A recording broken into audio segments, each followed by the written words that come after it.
Hi, thanks so much. I'm Leona from Nintmax. Today I want to talk about statelessness. Let me introduce Nintmax I'm working on. So Nintmax is a stateless layer 2, which provides extreme scalability and the privacy, complete privacy at the same time.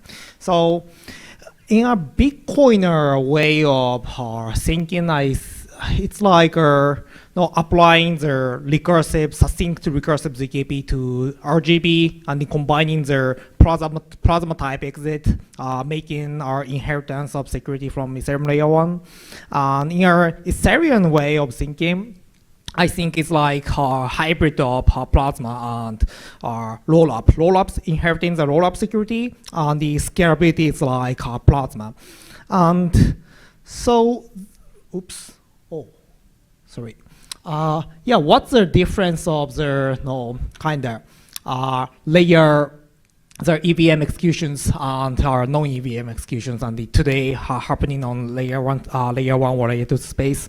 Basically, right now Ethereum has a common DA layer like blob, and the other state transaction are on blob, and it's shared. The result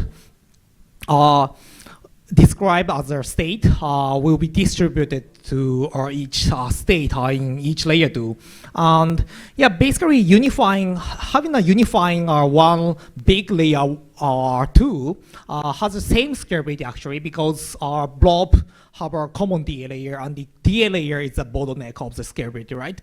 So I want to say that, yeah, having a one unified layer 2, EVM layer 2 is a way of scaling in our ultimate way, and the base rollup is doing that, right?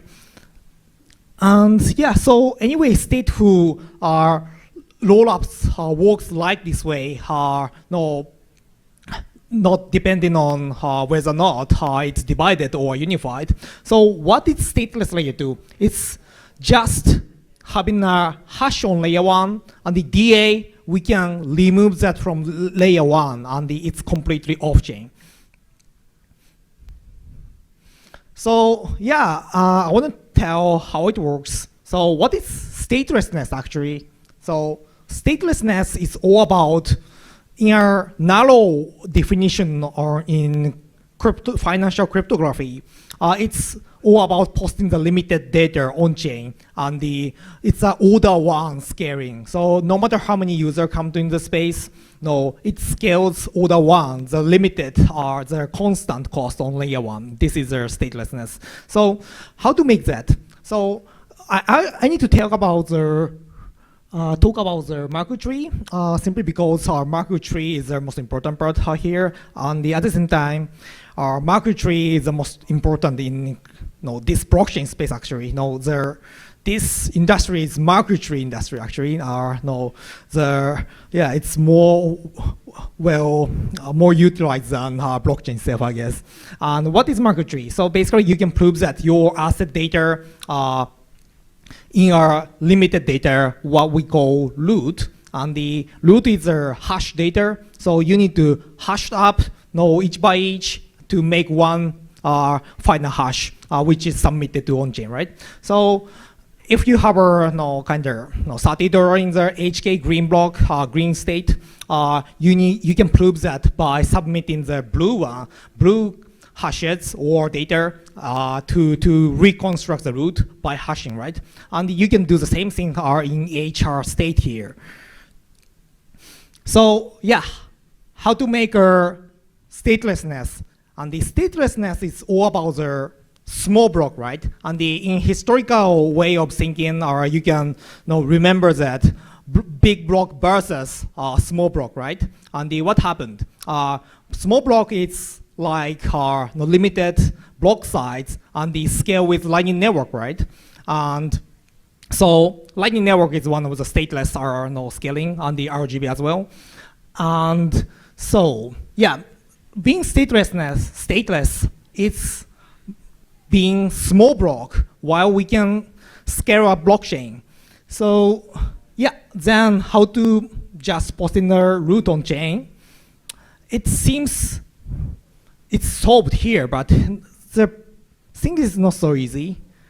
So it's all about the data availability problem, and maybe you heard of that, right? So what is data availability problem? So data availability problem is, no, if you lack any kind of asset data, even the other person's data, which is included in the root, you can, if you lose any data,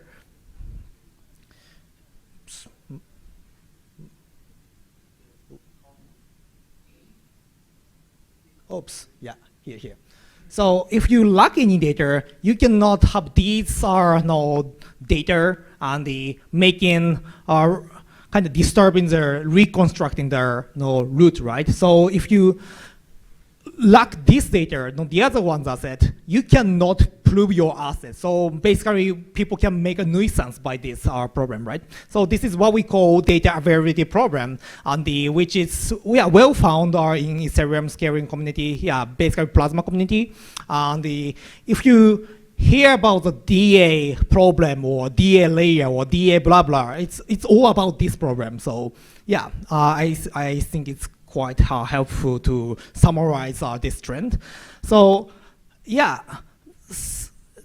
regarding this problem, Ethereum rollup people needed to store the all data on-chain data availability data, data availability layer or blob or core data, right?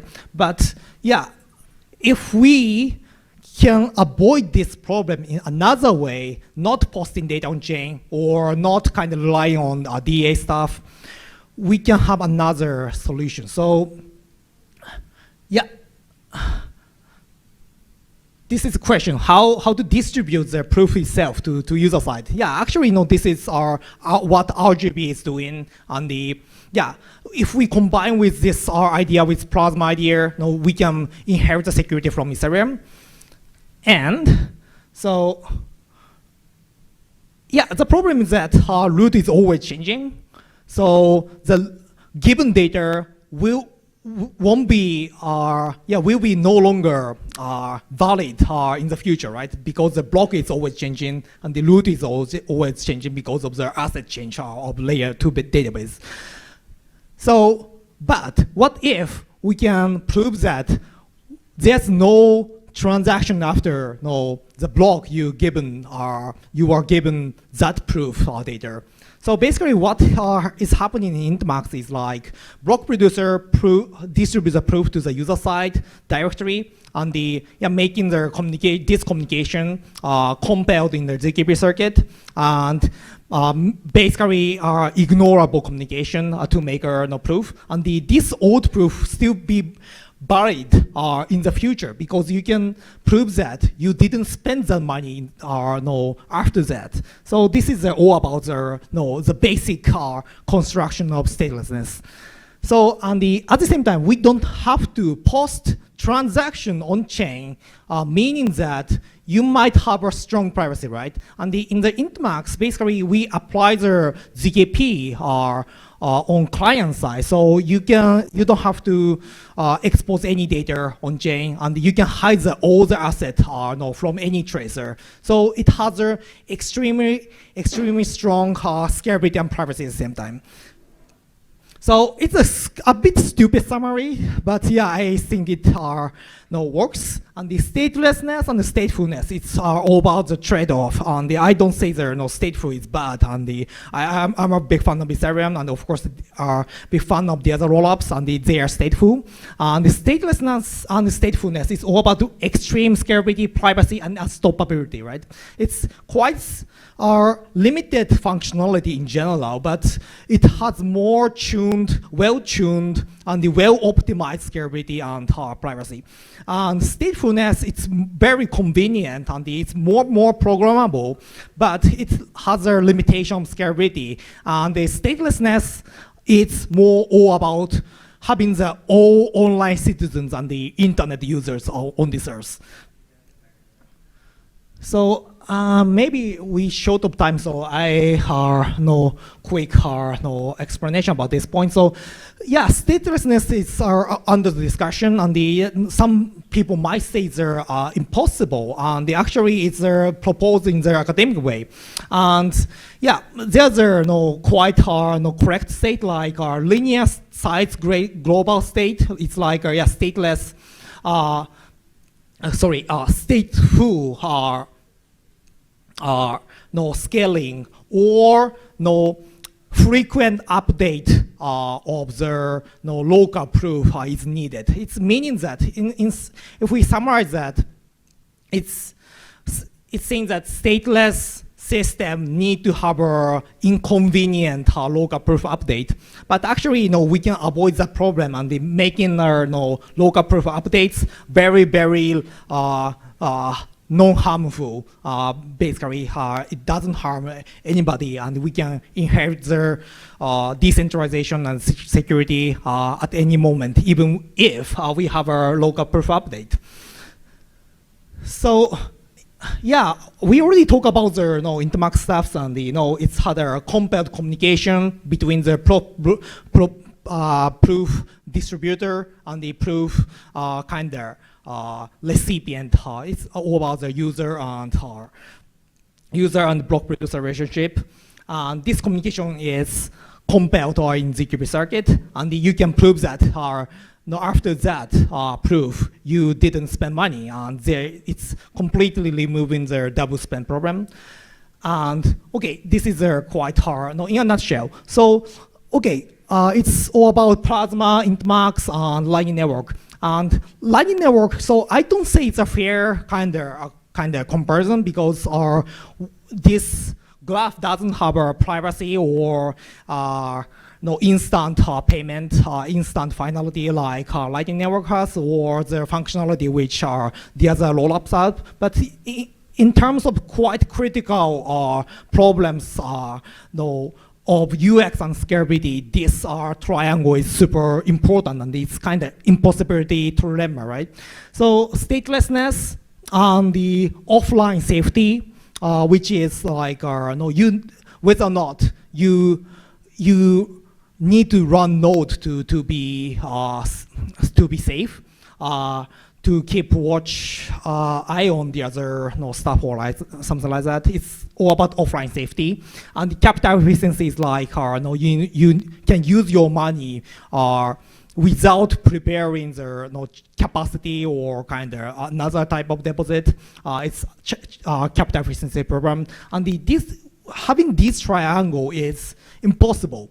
And so how to maximize the UX and the scalability in this triangle proven by a distributor, yes?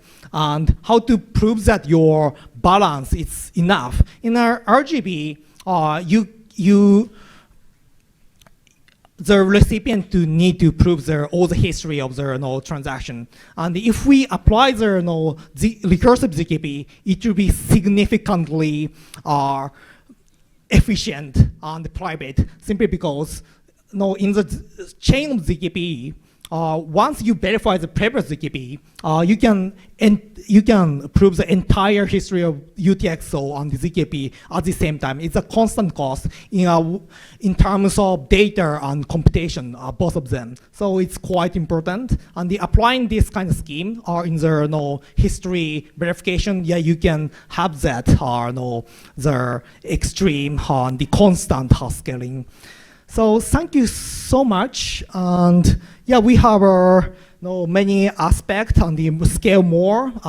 For example, we have we can batch 10,000 transactions in one transaction, for example, without adding data cost or kind of on-chain cost. And there are many steps in our mysterious or not to have a staging or Bitcoin layer 2 ecosystem or community. Thanks so much.